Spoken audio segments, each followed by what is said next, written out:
Even when he's not cooking or swearing or racking up Michelin stars, he's entertaining. Hey guys, I'm Rebecca from WatchMojo, and today we'll be counting down our picks for the top 10 best Gordon Ramsay pop culture moments. Gordon. Before we begin, we publish new content every day, so be sure to subscribe to our channel and ring the bell to get notified about our latest videos. We're going to be focusing on this culinary icon's funniest moments outside of his own cooking shows. All right, let's dig in. This is an Italian tragedy. Number 10, the swear jar. No, I don't know, because you were being naughty and you knew it. Now this, to borrow from our British friends, was a bloody brilliant idea. During a 2017 visit to The Tonight Show starring Jimmy Fallon, Gordon Ramsay, whose penchant for cursing is arguably his most well-known trait, was forced to pay up every time he swore. I'm lost for words. Okay, sorry. Okay, stop. Fallon instituted the policy after Ramsay's last visit, where he allegedly got a little too naughty for late-night television. Unsurprisingly, the swear jar was filled to the brim by the time Ramsay's visit was over. It seems he's unwilling or unable to keep a lid on his potty mouth. Although someone just told me, literally 2 minutes ago, that on Sunday, this country is going to be eating 1.3 billion chicken wings. Yeah. Number 9, his Australian TV interview. What happens when two provocative, profanity-loving entertainers share a stage? Some damn good television, that's what. In Australia, to headline the Good Food and Wine show, Gordon Ramsay stopped by Rove McManus's variety show for an interview. I'm about 6'2", size 15 feet, so, you know, yeah. What? So I have a big dick, is that what you're saying? However, it quickly devolved into a battle of wits between the two men, with Ramsay repeatedly making fun of McManus's height, and the sharp-tongued host clapping back by calling him a, quote, shithead. I'm not a celebrity chef. Yeah, I'm a man. You are, but hang on, yes you are. Listen, I am not going to start arguing with a dwarf. Listen to me. It was all in good fun and demonstrated that Gordon Ramsay is just as comfortable trading barbs on a talk show as he is in the kitchen. We had one guy in LA, literally 7 months ago, that picked up a knife and threw it. Yeah, he was a shit shot because he missed. Number 8, his visit to James Corden's hotel. Welcome to Hotel Corden. In a riff on Gordon Ramsay's hotel hell, James Corden invited the celebrity chef to spend a night at Hotel Corden. Staying in the Corden suite, the finest suite in the house, isn't it? Much to his dismay, Ramsay encounters every manner of inconvenience while staying at the talk show host's home. From being greeted with a lingering hug and kiss, to the James Corden suite decorated with Corden paraphernalia. This is very much where the magic happens, you know what I'm talking about? In this bed. This is where I masturbate, yep. Corden even provides his guest with dinner and a show. If your idea of a nice dinner is random foods arranged to look like a face, and your idea of a show is Corden doing karaoke. This is how we do it, sha-la-la-la-la-la-la. Ramsay may be acting, but it doesn't diminish our entertainment levels in the slightest. I've got one idea that can help fix this place. Gordon!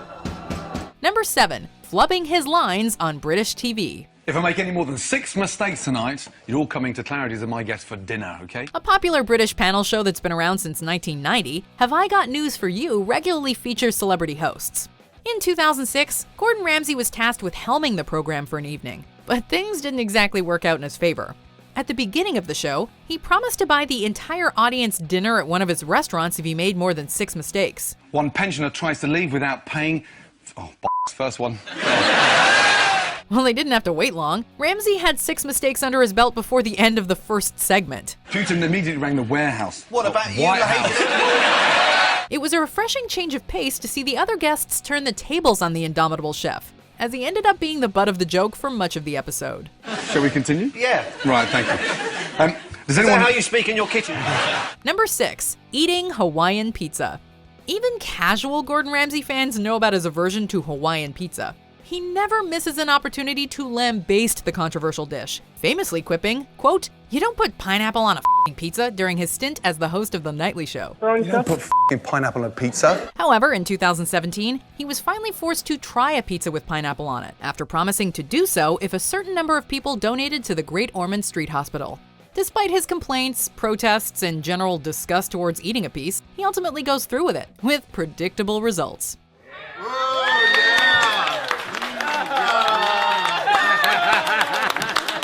Ramsay quickly spits it out before remarking, This isn't a pizza, this is a mistake. Number 5, when he hosted The Nightly Show. Beaver salami. I've never had beaver before. Well, The Nightly Show had a fantastic premise, featuring a different host each week.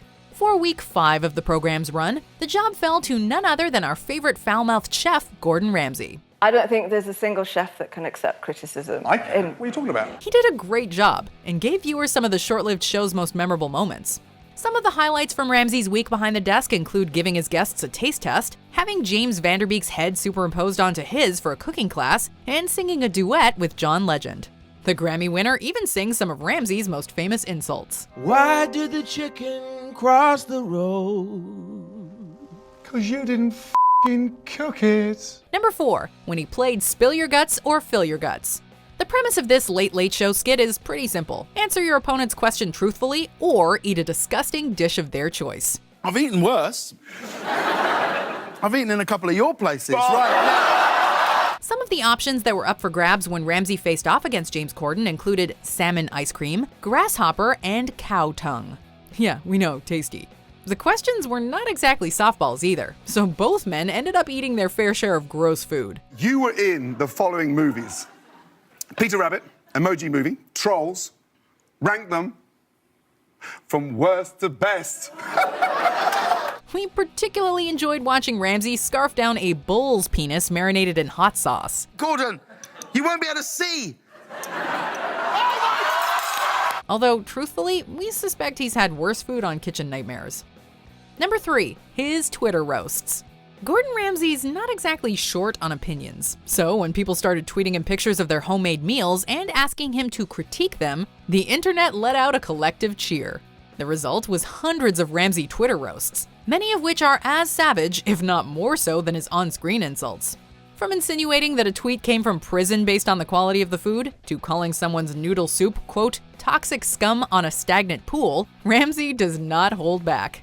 Then again, the tweets aren't all bad, as evidenced by the time Ramsay responded to a woman's picture of her fiancé's pork loin with the comment, marry him.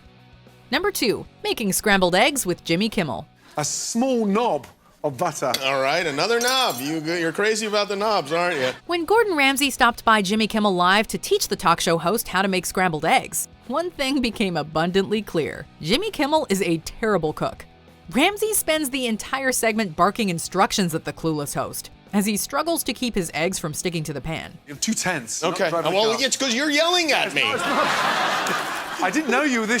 Oh, okay. In Kimmel's defense, cooking with Gordon Ramsay would make most people nervous. And truth be told, Kimmel genuinely looks like he'd rather be doing something else. As if the embattled talk show host wasn't already flustered enough, Ramsay chucked the finished product on the floor for being, quote, rubbery. Well, there go our culinary aspirations. oh no.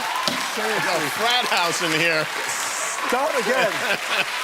Honestly, start again. Yeah, start again. Before we unveil our number 1 pick, here are some honorable mentions. You're not as fun as him, and you never will be. Darling, crying's not fun. Homer's fun. Well, at least nip to the kitchen. Might be a cheese sandwich, can you? You cook. Cock. Haven't you had enough cheese sandwiches?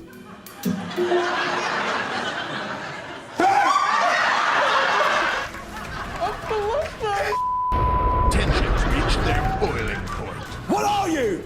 An idiot sandwich. Well, let me be frank. She's a rubbish baker. Number 1, his appearance on Hot Ones. Since the show's inception, Hot Ones fans have been clamoring for an appearance from Gordon Ramsay. Yeah, because they're a bit overcooked.